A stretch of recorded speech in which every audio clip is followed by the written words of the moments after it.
আসসালামু আলাইকুম প্রিয় দর্শক, বিডি নিউজ টুডেতে আপনাকে স্বাগতম। আজকের গুরুত্বপূর্ণ খবরে বিএনপির ভারপ্রাপ্ত চেয়ারম্যান তারেক রহমান জানিয়েছে আগামী ডিসেম্বরের মধ্যে জাতীয় নির্বাচন অনুষ্ঠিত হতে হবে। তিনি লন্ডনের এক অনুষ্ঠানে বলেন, জনগণ আর অপেক্ষা করতে রাজি নয়, সময় এসেছে একটি গণতান্ত্রিক নির্বাচনের মাধ্যমে জনগণের সরকার প্রতিষ্ঠা।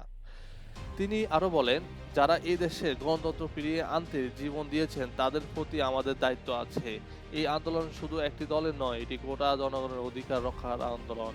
তারেক রহমানের মতে, যদি নির্বাচন বিলম্বিত হয় তাহলে রাজনৈতিক অস্থিরতা আরো বাড়বে। বিএনপি দাবি করেছে, নির্বাচন নির্ধারিত সময়ের মধ্যে হতে হবে এবং তা হতে হবে নিরপেক্ষ সরকারের অধীনে। বর্তমানে অন্তর্বর্তীকালীন সরকারের নানা কার্যক্রম নিয়ে জনগণের মধ্যেও নানা প্রশ্ন উঠেছে।